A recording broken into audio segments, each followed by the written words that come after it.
자, 273번부터 풀도록 할게요.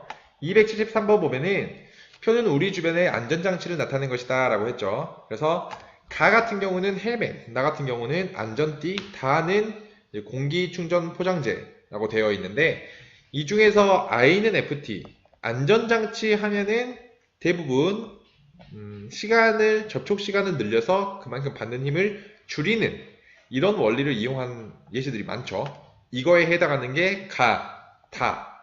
왜냐면 가 같은 경우는 우리가 머리가 받는 힘을 최소화시켜야 되고요. 다 같은 경우도 그 물건들을 배송을 할 때 많이 사용하는데 그 물건들이 받는 힘을 좀 작게 만들어줘야 되기 때문에 이런 원리를 사용한다라고 생각을 하면 될 것 같습니다. 나 같은 경우는 이게 아니죠. 나는 안전띠인데요. 안전띠는 관성에 의해서 우리 몸이 튕겨져 나가는 걸 방지해주는 그런 역할을 하는 안전장치라고 보시면 되겠습니다. 기억, 가는 충돌 시간을 길게 해서 충격을 줄이는 장치다. 맞죠? 이런 원리입니다. 니은, 나에서 자동차가 충돌할 때 탑승자가 앞으로 튀어나가는 것은 관성으로 설명할 수 있다. 맞죠? 디귿, 다는 충격이 일정하도록 유지시킨다. 충격이 일정하도록 유지시키진 않겠죠. 충격을 줄여주는 역할을 하긴 하겠지만, 그래서 답은 기억, 니은입니다. 그 다음에 274번 봅시다. 274번은 번지 점프를 할 때 그 늘어나는 줄을 사용하는 까닭에 대한 이야기인데요. 번지 점프를 할 때 사람의 매달은 줄이 늘어나면서 사람이 줄로부터 힘을 받는 시간을 길게 하여 줄이 사람에게 작용하는 힘의 크기를 줄인다. 만약에 이게 늘어나는 줄이 아니라 뭐 밧줄 같은 거면은 큰일 나겠죠. 그쵸? 늘어나는 줄이기 때문에 받는 시간을 길게 해서 그만큼 충격력, 그러니까 이 힘을 줄여주는 그런 역할을 합니다. 위와 같은 원리가 적용된 사례로 옳은 것은 기억, 범퍼는 충돌 시간을 길게 한다. 충돌 시간을 길게 해서 받는 힘을 최소화하는 거 맞죠? 야구 선수는 공을 멀리 보내기 위해 방망이를 크게 휘둘러 방망이와 공의 접촉 시간을 길게 한다. 이거는 약간 뉘앙스가 다른 건데요. INFT에서 선생님이 두 가지 예시로 분류를 하면 편하다고 했죠. 일단 똑같은 힘을 주더라도 그만큼 그 힘을 오랫동안 주게 되면 야구공이 받는 충격량이 커집니다. 이거랑은 약간 다르죠. 그래서 니은은 틀렸습니다. 야구공이 충격량을 더 많이 받아서 그만큼 더 멀리 나가게끔 해주는 그런 역할을 하는 게 2번에 대한 예시고요. 3번 디귿, 포수가 낀 야구장갑은 두꺼워서 투수가 던진 공을 받을 때 공이 멈추는 데 걸리는 시간을 길게 한다.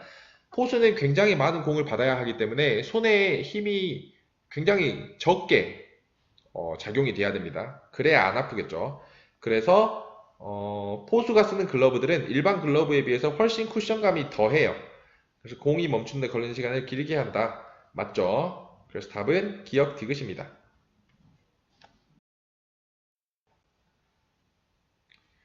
그 다음에 275번 그림 간에 물을 담은 비커가 올려진 수레가 왼쪽으로 움직이다가 갑자기 멈췄을 때 나는 무거운 추에 줄을 연결하여 갑자기 잡아당길 때 아래쪽 줄이 끊어지는 모습을 나타낸 것이다. 둘 다 관성에 대한 예시인데요. 가 같은 경우는 수레가 왼쪽으로 가고 있는데 갑자기 멈춰요. 갑자기 멈추면은 이 비커 안에 들어있던 물은 똑같이 운동을 하고 있었기 때문에 관성 때문에 계속 그 운동 방향으로 운동을 하고 싶어 하겠죠. 운동 상태를 유지하고 싶어 하겠죠. 그래서 수레는 멈췄을 때 얘는 계속 이렇게 앞으로 가고 싶어 하기 때문에 앞으로 쏠리는 현상이 나타나게 됩니다. 그리고 나 같은 경우는 갑자기 잡아당길 때 아래쪽 줄이 끊어진다 라고 했는데 이거는 잠깐 설명을 할게요. 이게 천천히 잡아당기면 위쪽 줄이 끊어지게 됩니다. 왜냐면 천천히 잡아당기면 내가 잡아당기는 힘 플러스 이 추의 중력까지 해서 이 위의 실에 작용하는 힘이 더 크거든요. 그래서 위쪽 줄이 끊어지게 되는데 이걸 갑자기 잡아당기면 어떤 현상이 일어나냐? 갑자기 잡아당기면 이 추의 관성 때문에 위쪽 실에 거의 힘이 작용하지 않게 됩니다. 얘가 그냥 멈춰 있으려고 하는 그 성질 때문에. 그래서 위쪽 실에는 별로 힘이 작용하지 않고 아래쪽 실에만 순간적으로 힘이 많이 작용하기 때문에 아래쪽이 끊어져요. 그래서 천천히 잡아당기면 위쪽, 그 다음에 빠르게 잡아당기면 아래쪽이 끊어지는 이런 현상도 관성에 대한 예시로 굉장히 많이 나와요. 그래서 봅시다. 기억. 가는 물이 계속 운동 상태를 유지하려는 관성 때문에 나타난다. 그렇죠. 운동하려는 관성 때문에 나타나는 거고, 니에는 정지 상태를 유지하려는 관성 때문에 나타난다. 이것도 맞죠. 그래서 이건 정지를 유지하려는 관성, 운동 상태 유지, 정지 상태 유지 이런 식으로. 디귿은 나에서 추의 질량이 증가하면 줄이 더 잘 끊어진다. 약간 말이 좀 애매하긴 한데 추가 무거워진다고 해서, 그러니까 질량이 증가한다고 해서 이 줄이 잘 끊어진다고는 표현하기가 어렵겠지만 이 실험이 더 잘 된다 이런 뉘앙스로 문제를 낸 것 같긴 해요. 일단 답은 맞았다고 돼 있는 거 봐서는 그런 것 같은데, 질량이 증가하면 줄이 더 잘 끊어진다. 이걸 조금 다르게 해석을 합시다. 이 질량이 증가하면은 관성에 의한 그 현상들이 더 잘 일어난다. 그러면 질량이 커지면 관성이 증가하기 때문에, 관성이 커지기 때문에. 그러니까 그렇죠. 그래서 그런 뉘앙스로 이해를 하면 될 것 같습니다. 답은 기억, 니은, 디귿이에요. 그 다음에 276번. 276번은 마찰이 없는 수평면에서 운동하는 물체 A와 B가 있는데요. 둘 다 충돌 전에는 운동량이 P0로 같대요. 근데 충돌을 한대요. 충돌하고 B의 운동량의 크기는 PB가 되었습니다. 라는 건데, 일단 좀 키울게요. 보게 되면 A랑 B랑 운동량이 같아요. 근데 만약에 A의 속도랑 B의 속도가 같다면 A와 B는 충돌을 할까요? 하지 않겠죠. 속도가 같으면은 A가 B를 따라잡을 수가 없으니까 충돌을 할 수가 없어요. 그래서 A가 속력이 더 빨라야 하는 경우입니다. 지금은.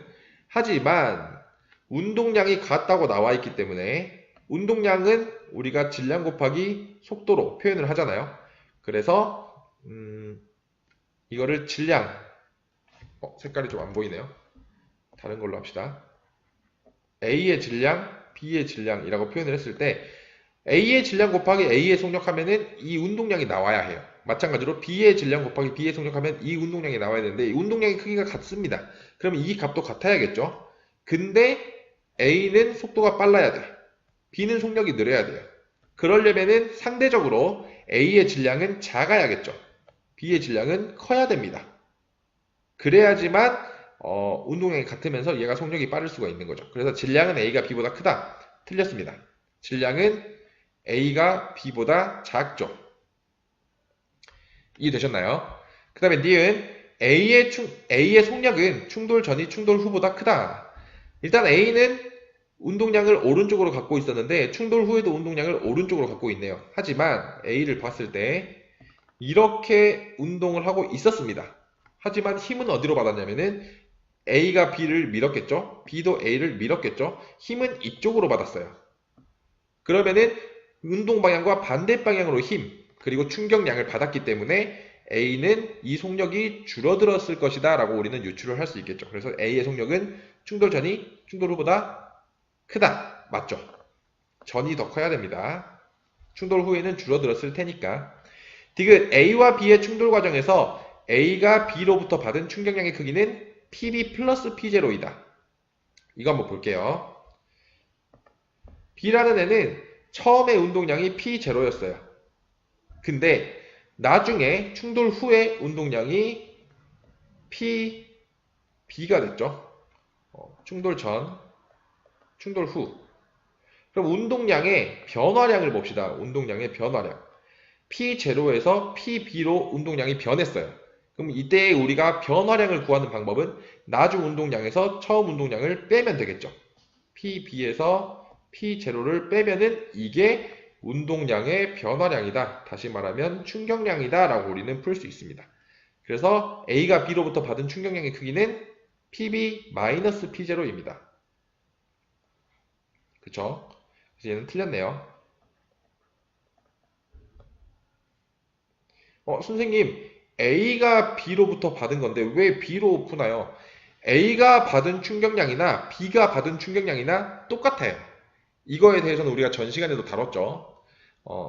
서로 작용하는 힘의 크기가 같고 서로 작용하는 시간도 같기 때문에 둘이 받는 충격량은 같습니다. 그래서 B가 받은 충격량 구하면 A가 받은 충격량 구한 거랑 똑같아요. 그래서 이렇게 풀면 될 것 같습니다. 디귿은 틀렸네요. 답은 니은입니다. 2번이네요.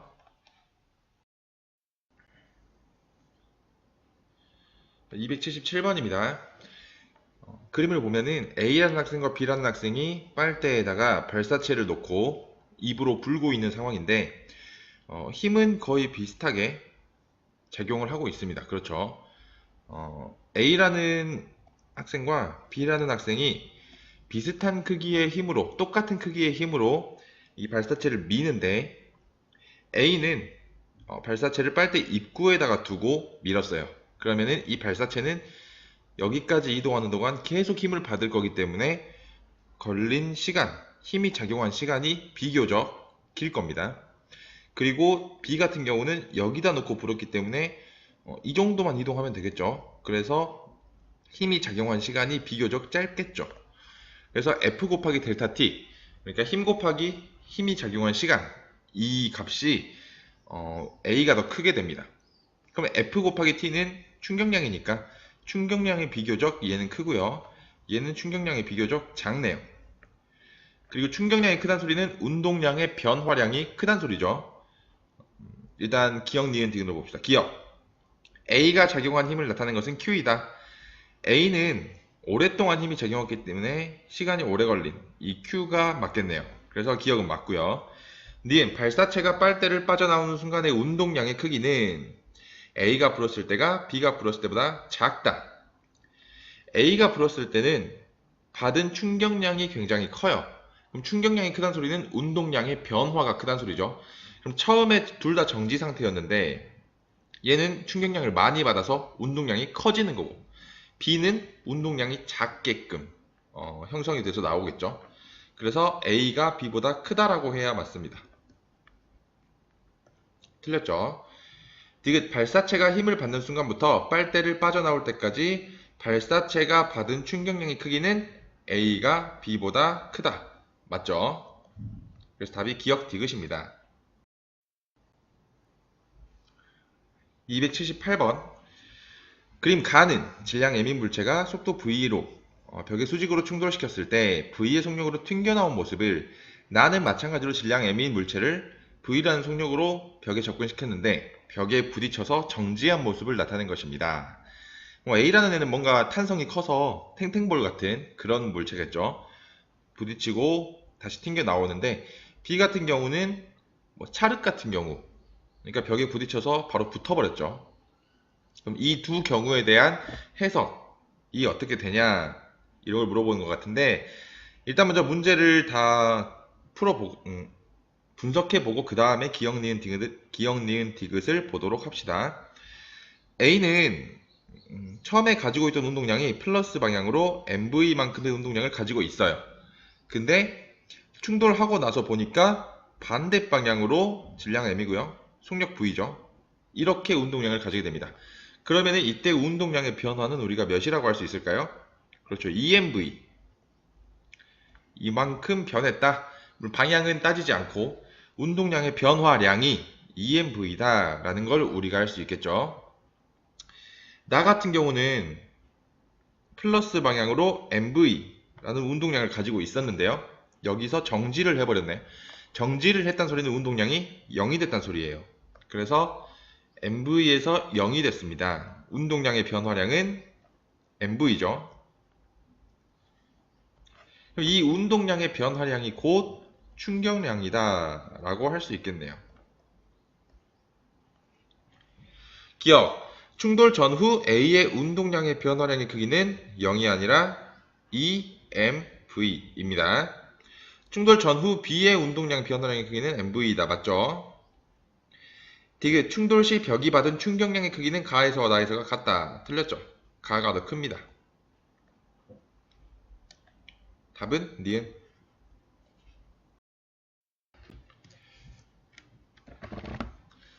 다음 279번부터는 우리 범위가 시험 범위가 아니기 때문에 좀 넘어가서 293번부터 보도록 합시다. 오른쪽 그림은 마찰이 없는 수평면에서 직선 운동하는 질량 2kg 질량이 2kg인 물체의 운동량을 시간에 따라 나타낸 것이다 라고 했네요. 그래서 운동량 시간 그래프입니다. 그럼 그냥 0초일 때 운동량 0, 3초일 때 운동량 3, 6초일 때 운동량 3, 뭐 이런 개념이죠. 기억, 물체의 속력은 2초일 때가 5초일 때보다 작다. 2초일 때를 보게 되면은 뭔가 정비례 그래프니까 2초일 때는 운동량도 2라는 걸 알 수 있겠네요. 그 다음에 5초일 때는 운동량이 3이겠죠. 그럼 2초일 때는 운동량이 2고요. 5초일 때는 운동량이 3이니까 질량은 똑같아요. 질량은 일정하기 때문에 운동량 MV에서 얘는 일정하고요. 얘는 속력이 작겠죠. 얘는 속력이 크겠죠. 왜냐하면 얘는 운동량이 작고 얘는 운동량이 크기 때문에. 그래서 물체의 속력은 2초일 때가 5초일 때보다 작다. 맞습니다. 니은 0초부터 6초까지 물체가 받은 충격량, 운동량의 변화량이죠. 그러면은 0초일 때 운동량은 0이에요. 6초일 때 운동량은 3이죠. 그래서 0에서 3까지 운동량이 변했기 때문에 3이다. 맞습니다. 디귿 0초부터 6초까지 물체에 작용한 평균 힘의 크기는 평균 힘이 나오면 무조건 I는 FT를 떠올리라고 했습니다. I는 FT에서의 이 F가 평균 힘이에요. 그래서 F는 T분의 I가 될 거고요. 충격량은 우리가 아까 구했듯이 3입니다. 그 다음에 시간은 0초부터 6초까지 6초가 걸렸죠. 그래서 이때 받은 충격량은 2분의 1이라고 해야겠네요. 그래서 답은 기억 니은입니다.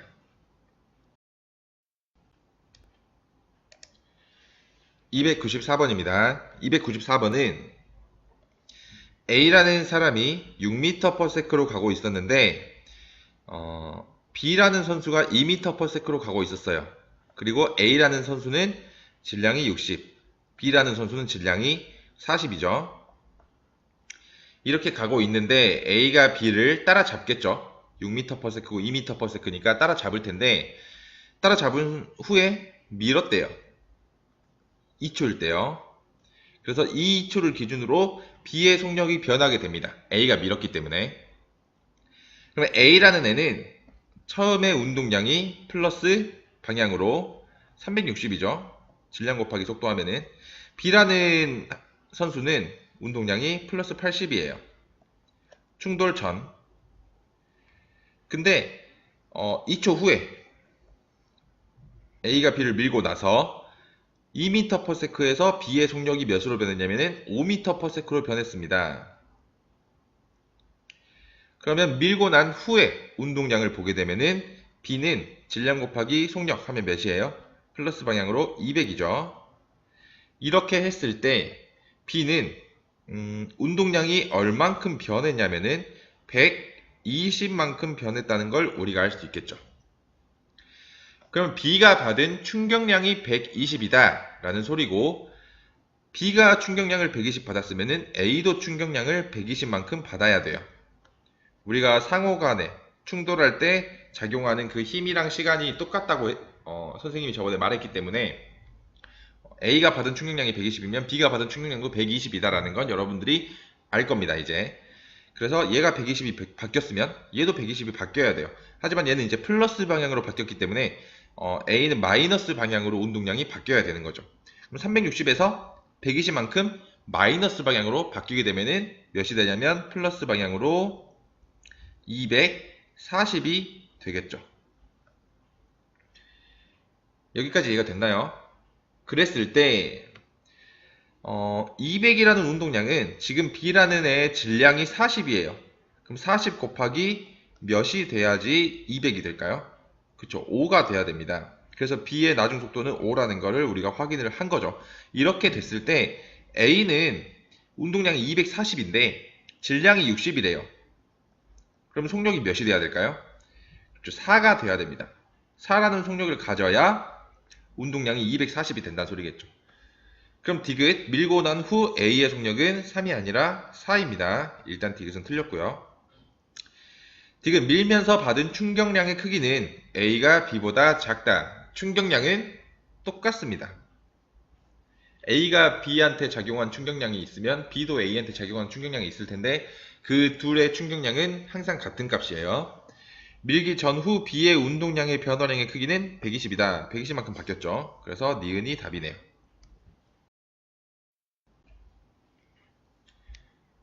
다음은 295번. 공이 정지해 있는데 A라는 공은 질량이 M짜리고요. B라는 공은 질량이 2M짜리입니다. 그리고 힘과 시간축이 이루는 넓이는 A랑 B가 같다라는 말은 우리가 가한 충격량이 같다라는 뜻이에요. 그렇다는 뜻은 운동량의 변화가 똑같아야 하고요. 운동량이 만약에 얘는 지금 정지해 있었으니까 0이라고 칩시다. 그럼 B도 운동량이 정지해 있었으니까 0이겠죠. 근데 A라는 애가 운동량이 MV로 바뀌었다고 칠게요. 그럼 내가 이때 MV만큼의 충격량을 가한 거겠죠? 그랬을 때 B라는 물체도, B라는 공도 운동량이 MV가 돼야 된다는 소리입니다. 넓이가 똑같기 때문에. 여기까지 이해가 되셨나요? 똑같은 넓이기 때문에 똑같은 충격량을 받았을 것이고 운동량이 똑같이 변했을 것이다 라는 거죠. 그러면 A라는 물체는 지금 질량이 M이기 때문에 속력이 V가 된 상황입니다. 그럼 차고 나서 질량 M짜리가 V라는 속력을 가지면서 가면 돼요. 그랬을 때 B라는 물체는 운동량을 MV만큼 가지게 됐는데 질량이 2M이래요. 질량이 2M이면은 속력이 몇이어야 운동량이 MV가 될까요? 속력이 2분의 V가 되어야만 운동량이 MV가 될 수 있습니다. 그래서 B라는 애는 속력이 2분의 V가 된 채로 움직이겠죠. 그러면 A랑 B를 비교했을 때 A는 질량이 작기 때문에 속력이 좀 빠르게끔 움직이는 거고 B라는 애는 같은 충격량을 받았는데 질량이 크기 때문에 그만큼 속력이 좀 느리게 운동을 한다라고 우리가 결론을 내릴 수 있겠네요. 기억! 공이 발을 떠나는 순간의 속력은 B가 A의 2배이다. A가 B의 2배죠. 그 다음에 니은 발로 차는 동안 A와 B가 받은 충격량의 크기는 같고요. 발로 차는 동안 A와 B가 받은 평균 힘의 크기는 같다. 평균 힘은 다르죠. 이거는 두 가지로 볼 수 있는데 그래프에서 높이가 대충 평균 힘이라고 보시면 돼요. A는 한 이 정도, B는 한 이 정도가 되겠네요. 평균적인 힘이. 그래서 A와 B가 받은 평균 힘의 크기는 같지 않습니다. 또는 평균 힘 나오면 INFT를 떠올려서 F에 대해서 정리를 해보면 돼요. 이렇게. 그러면 둘이 받은 충격량은 같은데 B가 걸린 시간이 길기 때문에 그만큼 받은 평균 힘은 작다라고 생각을 하시면 되겠죠. 답은 2번입니다. 다음 296번. A와 B가 일정한 속도로 운동하는 모습을 나는 벽에 충돌하는 동안 A와 B의 속도를 시간에 따라 나타내는 것이다 라고 했는데 A는 지금 처음 속도 2V로 가고 있었습니다. B라는 애도 처음 속도 2V로 가고 있었죠. 2V. 근데 A라는 물체는 벽에 부딪힌 후에 여기서부터 A는 여기까지네요. 그래서 여기까지 속력이 계속 변하고 있죠. 속도가 변하고 있죠. 그러면서 그 다음 속도가 0이 됩니다. 다시 말하면 정지를 한 상황이에요. 근데 B라는 물체는 여기서부터 여기까지 속도가 변하네요. 그러면서 반대 방향으로 속력이 V로 질량 M짜리가 반대 방향으로 V라는 속력을 가지고 튕겨져 나오는 상황인 거죠. 그럼 이에 대한 설명으로 옳은 것은 기억, 벽에 작용하는 충격량의 크기는 A가 B보다 크다. 충격량은 운동량의 변화량을 보면 됩니다. 얘 같은 경우는 플러스 방향으로 EMV였는데 정지해 있으니까 0이 된 거죠. 그럼 운동량이 얼만큼 바뀌었냐면은 EMV만큼 바뀌었다라고 우리가 할 수 있겠네요. B 같은 경우는 처음에 운동량이 EMV였어요. 근데 나중에 운동량이 반대 방향으로 질량 곱하기 속도 하면은 MV. 그래서 운동량의 변화량이 3MV만큼 바뀌었죠. 그러면 충격량의 크기는 A가 B보다 작다라고 해야 돼요. 충격량은 운동량의 변화량이니까요. 니은 충돌 전후 운동량 변화량의 크기는 A가 B보다 크다. 이거 똑같은 말이죠. 운동량의 변화량의 크기, 이게 충격량의 크기랑 똑같은 말이기 때문에 얘도 틀렸네요. 디귿 충돌하는 동안 받은 평균 힘의 크기는 A가 B보다 작다. A를 먼저 비교해 봅시다. 평균 힘이 나오면 무조건 F는 T분의 I 이렇게 쓰면 되는데, 충격량이 작아요. A는 변화량이 작죠. 충격량이 작은데 시간도 여기서부터 여기까지 오래 걸렸어요. 그만큼 작용하는 힘은 굉장히 작겠죠. 그쵸? 반대로 이제 B 같은 경우는 F는 T분의 I에 적용을 시켰을 때 B는 비교적 충격량이 커요.